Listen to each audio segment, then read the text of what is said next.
صرف ان بابوں کو مانو جو کتابوں کو مانتے ہیں، کیونکہ عزتیں ان بابوں نے اویل کی تھیں کتابوں کی وجہ سے. چندے بٹورے تھے انہوں نے اللہ اور اس کے رسول کے نام کے اوپر عز و جل و صلی اللہ علیہ وآلہ وسلم. سواریاں انہوں نے سوار کی تھی مکے اور مدینے کے نام کے اوپر، لیکن افسوس پھینکی جا کے بغداد شریف، دیوبند شریف، اجمیر شریف، بریلی شریف کے اندر. غداری کی ہے تم لوگوں نے اپنے نبی کے ساتھ. دیکھ لو پھر اللہ تعالیٰ نے کیسا انتقام لیا ہے تم سے. کتنی بڑی بلا تمہارے اوپر چھوڑ دی ہے. میرا نبی سا ہے ہی کوئی نہیں، تیرے بابے تھے شاہ ہی کوئی نہیں. تو جی یہ 11 ریفرنس ہو گئے. آخری ریفرنس نمبر 12 سورہ آل عمران سورہ نمبر 3 کی آیت نمبر 144. غزوہ احد کے موقع پر جب نبی علیہ السلام کی شہادت کی افواہ پھیل گئی، چونکہ آپ کو زخم ہی اتنا آیا تھا، 4 دانت شہید ہو گئے، آپ کا بلڈ پریشر اتنا لاس ہوا کہ آپ بے ہوش ہو گئے. بخاری مسلم میں آتا ہے کہ مولا علی علیہ السلام ایک ڈھال کو الٹا کر کے اس کو برتن بنا کے اس میں پانی لے کے آئے، اور اس پانی سے سیدہ فاطمہ سلام اللہ علیہا نے نبی علیہ السلام کا زخم دھویا. یہ نیچے کے جو 4 دانت تھے، اس کے باوجود خون نہیں رک رہا تھا. پھر انہوں نے ایک کاٹن کا کپڑا جلا کے اس کی راکھ وہاں پہ رکھی، پھر خون رکا. اب اس موقع کے اوپر آپ کو پتا ہے صحابہ کرام میں ایک مورائل تو ڈاؤن ہو گیا، افواہ پھیل گئی کہ نبی علیہ السلام شہید ہو گئے. اس موقع پہ یہ آیات نازل ہوئی، وَمَا مُحَمَّدٌ إِلَّا رَسُولٌ. محمد تو نہیں ہے مگر ایک رسول، وہ خدا نہیں ہے، اللہ کے پیغمبر ہے. قَدْ خَلَتْ مِن قَبْلِهِ الرُّسُلُ، اور ان سے پہلے بھی کئی رسول گزر چکے ہیں. یعنی رسول دنیا میں آتے ہیں پھر چلے جاتے ہیں اپنا کام کر کے. أَفَإِن مَاتَ، اگر یہ مر جائیں، اور پاکستان میں ترجمہ اگر یہ وصال شریف فرما جائے. لیکن وصال بھی عربی کا لفظ تھا، وفات بھی عربی کا لفظ تھا. اللہ نے لفظ استعمال کیا أَفَإِن مَاتَ، تاکہ تمہارا عقیدہ درست کرے کہ جسے موت آتی ہے نا وہ انسان ہوتا ہے، جسے موت نہیں آتی وہ خالق ہوتا ہے، وہ معبود ہوتا ہے. او قتلا انقلبتم علی اعقابکم، یا یہ قتل ہو جائیں، اور پاکستان میں ترجمہ شہید ہو جائیں، حالانکہ شہید بھی عربی کا لفظ تھا. تو تم اپنے دین سے الٹے قدم پھر جاؤ گے. یعنی یہ تم نے نبی کے اوپر کوئی احسان کیا تھا کلمہ پڑھ کے، یا اس نبی کے دنیا سے جانے کے بعد دین اسلام ختم ہو جائے گا؟ بھائی اتنے پیغمبر آئے چلے گئے، اسلام تو ختم نہیں ہوا، اللہ کا تعارف تو ختم نہیں ہوا. اللہ کے ماننے والے اور اللہ کے دشمن، یہ 2 پارٹیاں، رحمانی پارٹی اور شیطانی پارٹی، یہ تو قیامت تک رہیں گے. نبی آتے ہیں اپنا پیغام دے کر دنیا سے چلے جاتے ہیں. نبیوں کے جانے کے بعد کوئی اللہ کا پیغام ختم تو نہیں ہو جاتا. اگر یہ مر جائیں یا قتل کر دیے جائیں تو کیا تم اپنے دین سے الٹے قدم پھر جاؤ گے؟ یہ کوئی ہمارے نبی پہ تم نے احسان کیا تھا؟ تم نے اگر ہدایت قبول کی تو اپنے اوپر احسان کیا تھا، نبی کے اوپر کوئی احسان نہیں کیا تم نے. وَمَن يَنْقَلِبْ عَلَىٰ عَقِبَيْهِ، تو جو کوئی تم میں سے اپنے دین سے الٹے قدم پھرا، فَلَن يَضُرَّ اللَّهَ شَيْئًا، تو وہ اللہ کی کوئی چیز بگاڑ نہیں سکے گا، اللہ کا کوئی نقصان نہیں کر سکے گا. وَسَيَجْزِي اللَّهُ الشَّاكِرِينَ، اور ان قریب اللہ تعالیٰ شکر گزاری کی روش اختیار کرنے والوں کو جزا دے گا. اور شکر گزاری کی روش کون اختیار کریں گے؟ جو دین کے اوپر ثابت قدم رہیں گے. کیونکہ دین کے اوپر ثابت قدم رہنا یہ اللہ تعالیٰ کی طرف سے آئی ہوئی ایمان کی نعمت کا شکر ادا کرنا ہے پریکٹیکلی. اللہ تعالیٰ ایسے لوگوں کو پھر جزا دے گا. یہ وہ آیت ہے جو خلیفہ اول سیدنا ابو بکر الصدیق رضی اللہ تعالیٰ عنہ علیہ السلام نے نبی علیہ السلام کی میت کے اوپر تلاوت کی تھی. جو میں اسی فرقے کے بابوں کو کہتا ہوں کہ تمہاری تو جرت نہیں ہے کہ تم ابو بکر صدیق کا خطبہ ہی بیان کر سکو. تمہارے نزدیک تو 295C لگتی ہے اس خطبے کے اوپر. انہوں نے تو کہنا تھا بھئی نبی کی میت کے اوپر تو کوئی شانہ بیان کر، نعتاں پڑھ. پھر تو عید لے کے بیٹھ گئے. انہیں پتا تھا، صحیح بخاری میں حدیث ہے، دیکھنا میری شان کو اس طرح بلند نہ کرنا جس طرح نصارہ نے اپنے پیغمبر کو بڑھا دیا. میں اللہ کا بندہ اور اس کا رسول ہوں، مجھے اللہ کا بندہ اور اس کا رسول ہی کہنا. ہاں تو سیدنا ابو بکر صدیق رضی اللہ تعالیٰ عنہ نے نبی علیہ السلام کے سچے مجاہد ہونے کا ثبوت دیا نبی علیہ السلام کی یہ کامیابی ہے کہ آپ نے ابو بکر جیسا انسان اپنے بعد چھوڑا کہ جنہوں نے نبی کی میت کے اوپر شان رسالت نہیں بیان کی، توحید کو اسٹیبلش کیا، تاکہ محمد رسول اللہ جیزس کرائسٹ نہ بن جائیں دوسرے، کیونکہ انسانیت میں سب سے بڑا شرک ایک پیغمبر کے نام کے اوپر ہوا ہے، عیسیٰ ابن مریم۔ نبی علیہ السلام نے بھی دوسرا عیسیٰ ابن مریم بن جانا تھا اگر نبی علیہ السلام نے تعلیمات نہ دی ہوتی اور حضرت ابو بکر نے وہ خطبہ نہ دیا ہوتا جو بخاری میں 4 جگہ ہے۔ سیدنا ابو بکر صدیق رضی اللہ تعالیٰ عنہ بخاری میں آتا ہے کہ حجرہ عائشہ میں داخل ہوئے، نبی علیہ السلام کی میت کو بوسہ دیا اور کہا یا رسول اللہ، اللہ تعالیٰ آپ پہ 2 موتیں جمع نہیں کرے گا، ایک موت تو آپ کا مقدر تھی۔ کیونکہ حضرت عمر باہر کہہ رہے تھے نا کہ جو کہے گا کہ نبی علیہ السلام فوت ہو گئے میں اسے قتل کر دوں گا۔ ان کا عقیدہ یہ تھا کہ نبی نے تو بشارتیں دی ہیں کہ رومنز اور پرشینز نے ابھی ٹوٹنا ہے، تو جس طرح موسیٰ علیہ السلام 40 دن کے لیے کوئی طور میں چلے گئے تھے، نبی علیہ السلام بھی ڈورمنٹ پوزیشن میں چلیں گے، یہ واپس آئیں گے، اپنے ہاتھوں سے رومن اور پرشین امپائرز کو گرائیں گے۔ لیکن یہ تو اللہ کو پتا تھا نا کہ اللہ نے یہ کام جو ہے بعد میں لینا ہے، اس چیز کو اسٹیبلش کرنے کے لیے کہ اگر نبی علیہ السلام دنیا سے چلے بھی جائیں، ہزاروں لوگ مرتد بھی ہو جائیں، تب بھی هو الذی ارسل رسولہ بالہدی ودین الحق لیظہرہ علی الدین کلہ ولو کرہ المشرکون۔ وہی اللہ ہے جس نے الہدا قرآن کے ساتھ اور دین حق کے ساتھ نبی کو مبعوث کیا تاکہ تمام ادیان پر غالب کر دے۔ تو حضرت ابو بکر نے کہا یا رسول اللہ، اللہ تعالیٰ آپ پہ 2 موتیں جمع نہیں کرے گا۔ باہر نکلے اور پہلا جملہ جو بولا نا حمد و صلاح کے بعد، وہ انتہائی گستاخانہ تھا ان کی ڈاکٹر میں، الا من کان یعبد محمدا فان محمدا قد مات۔ آگاہ ہو جاؤ، جو کوئی بھی تم میں سے محمد کی عبادت کرتا تھا جان لے محمد مر چکے۔ اب مجھے بتائیں صحابہ کرام میں سے کوئی محمد کی عبادت کرتا تھا؟ تو یہ فرضی جملہ کیوں بولا؟ کہتے ہیں انجینئر دے دماغ کتوں آندا ہے کہ بابے پیشاب نہیں روک سکتے۔ بھائی جدو تسی کہو نا بابیاں نے سمندر روکیا ہے، تو اللہ تعالیٰ جس طرح حضرت ابو بکر کو یہ کلک کروا رہا ہے نا کہ بول ادھر کہ جو محمد کی عبادت کرتا تھا جان لے کہ محمد مر چکے، حالانکہ کوئی عبادت نہیں کرتا تھا۔ تو ابو بکر کے غلام کو بھی یہ جملہ اللہ تعالیٰ نے اس کے دل میں خیال کے طور پہ یہ بات ڈالی کہ بول ادھر، کہ یہ کہہ رہے بابا نے سمندر روکا ہوا ہے، بابا پیشاب نہیں روک سکتا اپنا۔ کہتے ہیں جملے کتوں آنے رہے جتوں ابو بکر نو آئے تھے سر۔ قرآن بھی اسی ہے جملہ، کسی حدیث میں تھا، اپنی طرف سے جملہ بیان کیا۔ کیوں؟ توحید جب اسٹیبلش ہوتی ہے نا، فتنوں کے خاتمے کے لیے آپ کو جملے بولنے پڑتے ہیں۔ جو محمد کی عبادت کرتا تھا جان لے محمد مر چکے، اور جو اللہ کی عبادت کرتا تھا من کان یعبد اللہ فإن اللہ حی لا یموت، تو جان لو کہ اللہ تعالیٰ تو زندہ ہے، اسے کبھی موت نہیں آئے گی۔ جسے موت آ جائے وہ اللہ نہیں، اور جسے موت نہیں آتی وہ اللہ ہے۔ پھر حضرت ابوبکر صدیق نے بعد میں آیت پڑھی، دیکھیں میں تو آیت پہلے پڑھتا ہوں پھر رزلٹ نکالتا ہوں، لیکن حضرت ابوبکر صدیق رضی اللہ تعالیٰ کی آڈینس جو تھی وہ بڑی شریف تھی۔ انہوں نے یہ نہیں کیا کہ وہ آگے سے کوئی تلوار نکال لی ہو یا 295C ہو بہ جا ہے، نہیں، انہوں نے کہا گل سنو کہ کہندا ہے، پورے کلپ نہ کٹو، کلپ کٹ انہوں نے کٹ لینا سی کلپ۔ آیت بعد میں پڑھی، میں آیت حدیث پہلے پڑھتا ہوں، رزلٹ بعد میں نکالتا ہوں، لیکن حضرت ابوبکر صدیق نے پہلے اپنا جملہ بولا پھر یہ آیت پڑھی وما محمد الا رسول قد خلت من قبلہ الرسل افئن مات او قتل۔ اور ڈاکٹر تنویر قادری صاحب کہتے ہیں اوے نبی کو مردہ کہنے والوں تم مر جاؤ، قرآن تو کہتا ہے شہید کو مردہ نہ کہو۔ یہ بات حضرت ابوبکر کو نہیں پتا تھی۔ قرآن یہ کہنا چاہ رہا ہے کہ شہید زندہ ہے، اس کا مطلب یہ ہے کہ پھر اس کی بیوہ کو شادی نہیں کرنی چاہیے، کیونکہ پھر وہ زنا کر رہی ہوگی، اس کا خامن تو زندہ ہے نا۔ نہیں او والا زندہ نہیں، ہاں آئے نا دار تلے، او والا زندہ نہیں، ہاں اے او والے نہیں تھا مسئلہ ہے، اے او والا مسئلہ تے میں حل کیتا ہے تہاڈا او والا مسئلہ۔ ہاں وہ تو اللہ تعالیٰ نے کافروں کو اور منافقین کو کہا جب وہ کہہ رہے تھے نا کہ یہ ہمارے بھائی نہ جاتے جنگ میں تو نہ مرتے احد کے اندر، تو اللہ تعالیٰ نے اس کے جواب میں یہ بات کی ہے کہ اللہ کے حضور وہ زندہ ہے، دنیا سے ضرور مر گئے ہیں، انہیں مردہ نہ سمجھنا، اللہ کے حضور زندہ ہے۔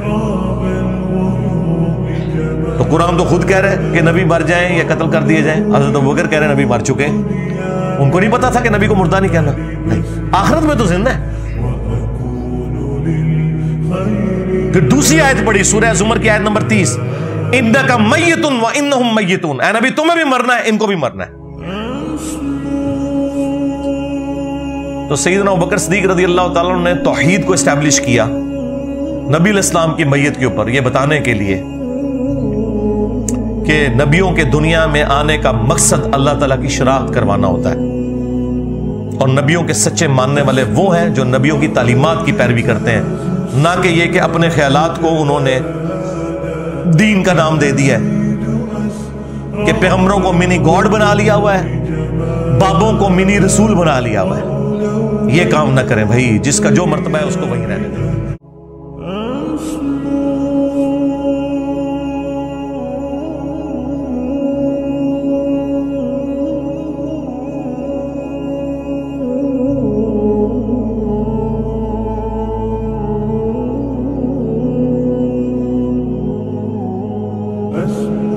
وقد اجتاز السماء